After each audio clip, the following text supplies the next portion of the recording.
Yo siempre digo, como feminista, que no vamos a extinguir el patriarcado con el Código Penal en la mano.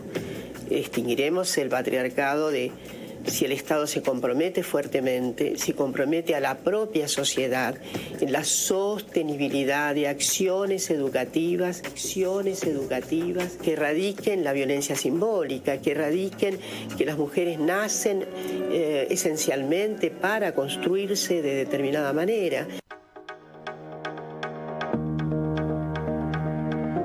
Estamos de vuelta y como comentábamos en el primer bloque, a 2 años del anuncio de la profesionalización del fútbol femenino, vamos a estar conversando en este momento con Micaela Canataro, que es periodista deportiva, integrante del diario AS. Así que, ¿cómo estás? Bienvenida. Hola compañeras, ¿cómo andan? Muy bien, Micaela, muchas gracias por tomarte el tiempo para dialogar con nosotras. Te saluda Carmen. Bueno, precisamente como decía Victoria, mi compañera, hace 2 años se anunció la profesionalización del fútbol femenino. En este caso, bueno, quería saber tu mirada y qué aspectos considerás que han mejorado o no respecto a la situación de las jugadoras. Bueno, sí, 2 años, qué rápido pasó a pesar de todo sí. lo que pasó en el medio, ¿no? Totalmente. Muchas de nosotras, de periodistas o compañeras que luchamos para que el fútbol femenino en Argentina crezca, le decimos semiprofesionalización justamente porque creemos que profesionalizar no es simplemente pagar un salario, ¿no? Que es importantísimo, porque fue reconocer a las jugadoras como trabajadoras del deporte y eso fue un paso muy importante. Pero hay toda una estructura detrás que hacen que no sea una profesionalización, porque a 2 años todavía no tenemos inferiores de fútbol de mujeres, entonces no hay una formación. O sea que hay una desigualdad, porque los varones sí tienen una formación, porque varones de 10 años se entrenan todos los días, tienen su profe, kinesiólogo. Por supuesto que en todos los clubes no es la misma realidad, también lo sabemos. Pero si hablamos por lo menos de los clubes de primera división, digamos, hay toda una estructura detrás del fútbol masculino que no está detrás del fútbol femenino. Eso por empezar. Después, las diferencias entre los clubes son abismales.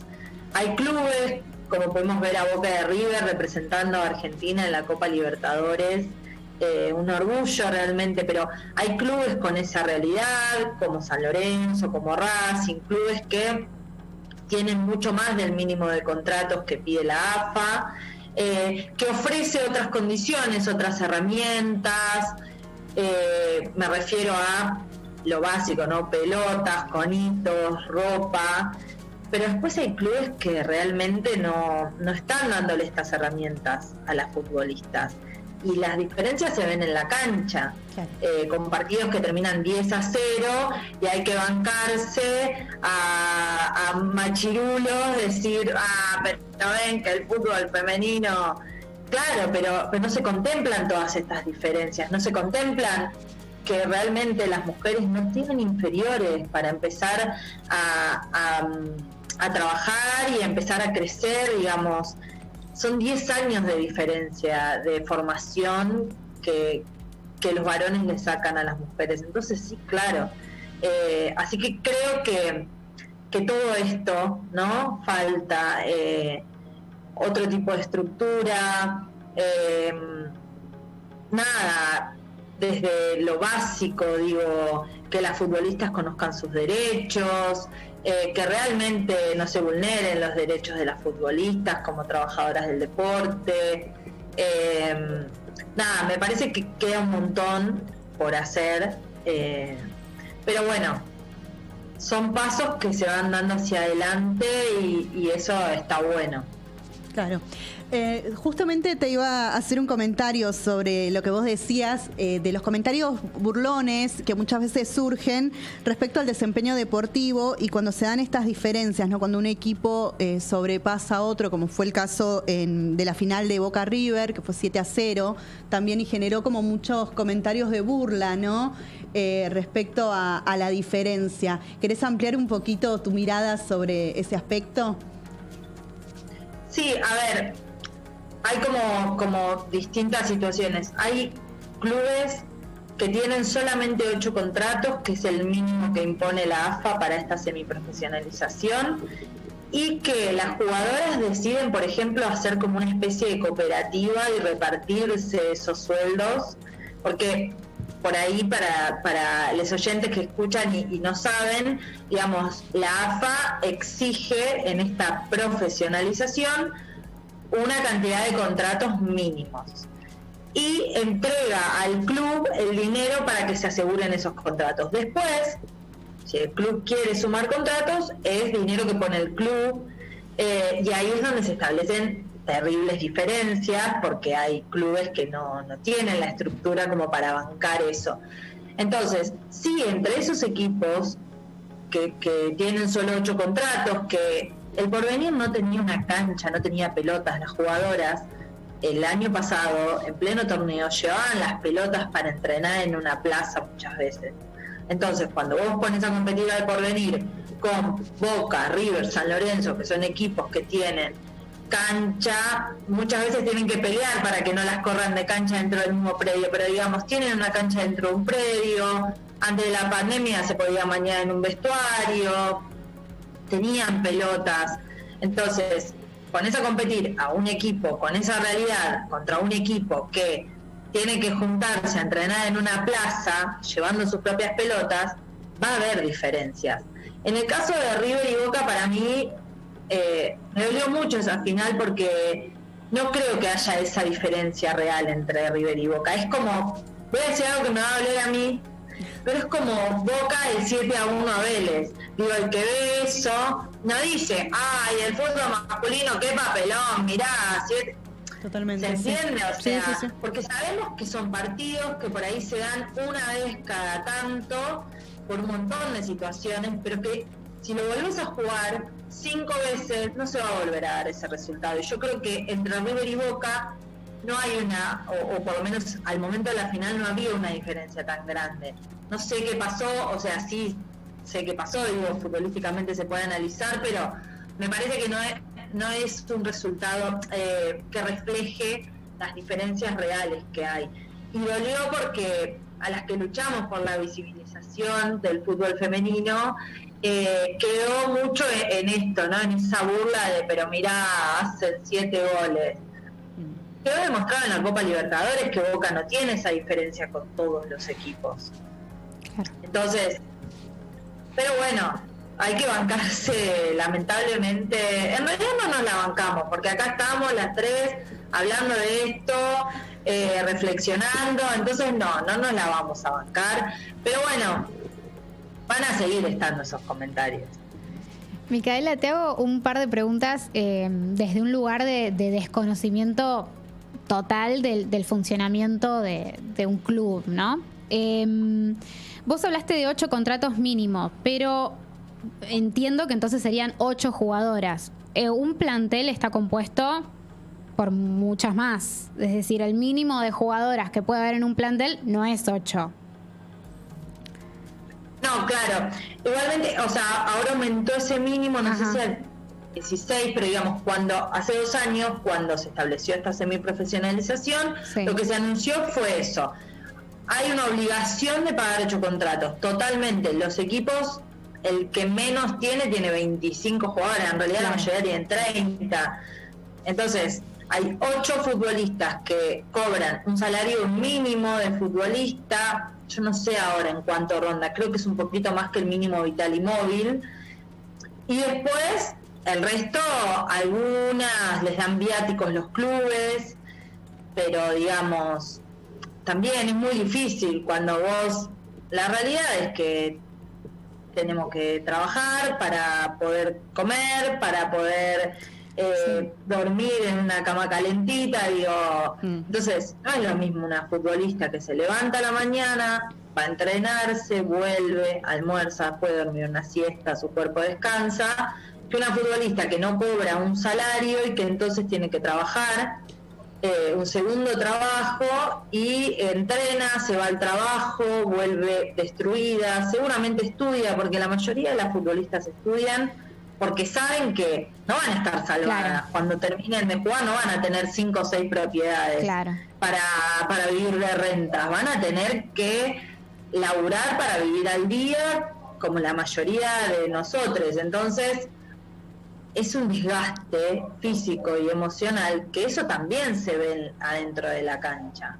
Sí, también puntualmente, porque si la AFA es la que decide que los mínimos de contrato sean menos que la cantidad mínima de jugadoras que hay en un plantel, en realidad es que la Asociación de Fútbol Argentina regula que el fútbol femenino siga siendo semiprofesionalizado, semiprofesional, porque lo establece de base. Sí, totalmente, sí, estoy de acuerdo. A ver, en el momento en que vos solo exigís eso, porque además, esto que te digo, o sea, la exigencia es solo pagar una X cantidad de contratos, pero, y ya está, son profesionales. Hay un montón de otras cosas que hacen al deporte profesional, qué sé yo. Hay clubes que por ahí se entrenan y no tienen médico durante el entrenamiento. Entonces, hay un montón de situaciones que no tienen sus propios vestuarios, que no tienen su propia ropa, les dan ropa que heredan de los varones, que les queda gigante. Eso hace a la comodidad también. Claro. Entran en canchas llenas de pozos que se pueden lastimar, claro, o en pisos duros.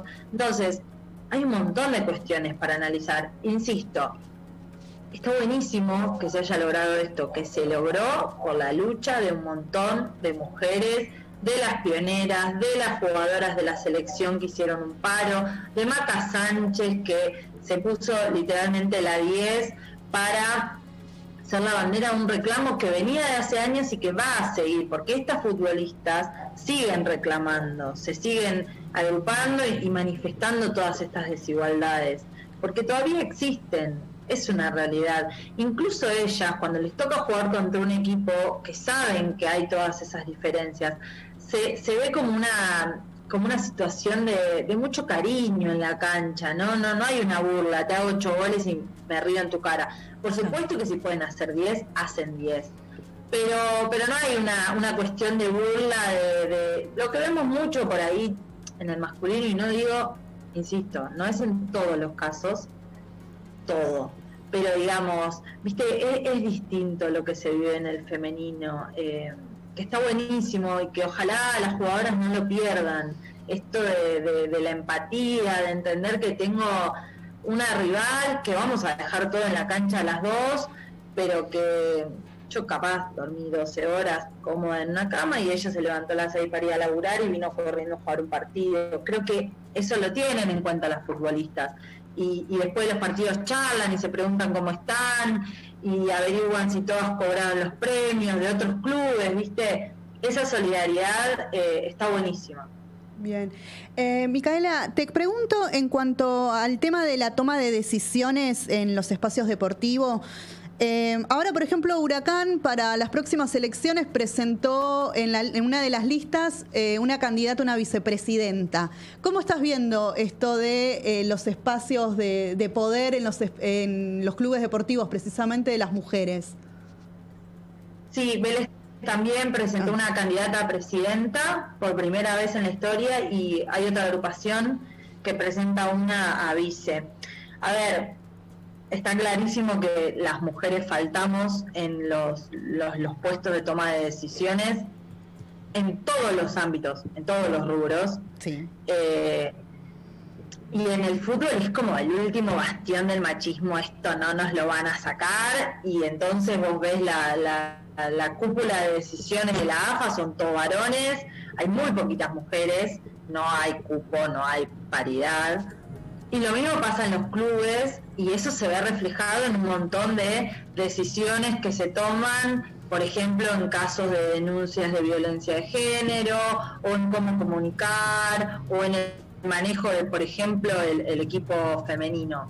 Está buenísimo que se estén empezando a dar estas decisiones de candidatas, o de permitir estos espacios, porque nosotras sabemos bien que siempre hubo mujeres capaces para ser presidentas de clubes, pero nunca se lo permitieron. Entonces, les están permitiendo estos espacios.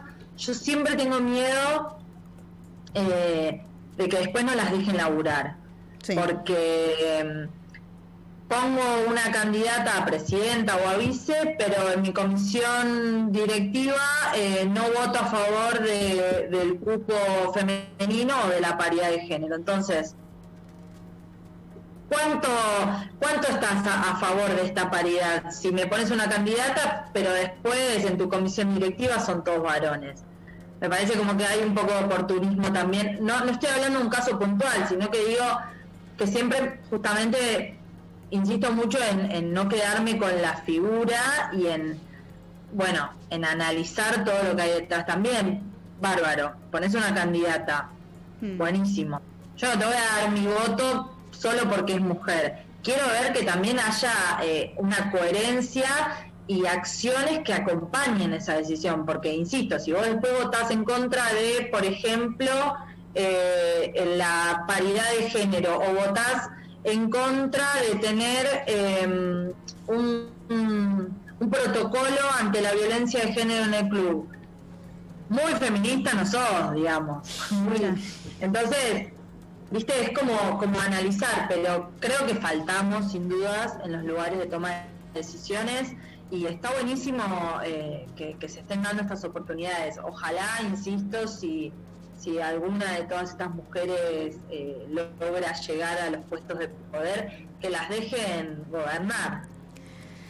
Micaela, te hago una, creo que última, por los tiempos de la radio, pero que tiene que ver justamente con, vos sos periodista y te desenvolves en medios, y conocés cómo funciona el tema de ocupar espacios y lo difícil que es. Digamos, hay algo que por lo menos a mí me viene dando vueltas en la cabeza, que tiene que ver con este reality que se abrió en la TV pública, aparte desde la TV pública, para, no sé, una especie de reality para relatoras argentinas. ¿Vos cómo lo estás viendo eso? Me lo preguntaba y decía, qué buena pregunta, cuánto da para el debate, y lo hablé con un montón de compañeras. ¿Qué me pasa? Por un lado digo, ¿por qué las mujeres tenemos que, competir en un reality para conseguir el espacio de poder relatar? ¿Viste? De laburar, básicamente. Ya ahí me agarra bronca, enojo. Digo, ¿por qué tenemos que, por qué no se nos hace un casting como se hace a los varones? Digo, las dos, a la vez, a la par. El que mejores, él o la que mejores capacidades tiene, se queda con el laburo. Fenómeno.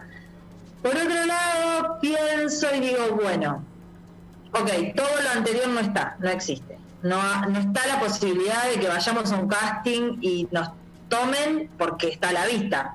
Digo, ahora, y justo estoy viendo uno de los partidos de semi de la Copa, hay las compañeras Carla Mileo, Ivana Rodríguez y Agus Vidal están transmitiendo un partido, relatora, comentarista y campo de juego, y está genial, pero sabemos bien que no tenemos las mismas oportunidades. No vamos a un casting con un varón y uy, qué genial, Micaela, vení, quedaste. Entonces digo, bueno, eso no existe.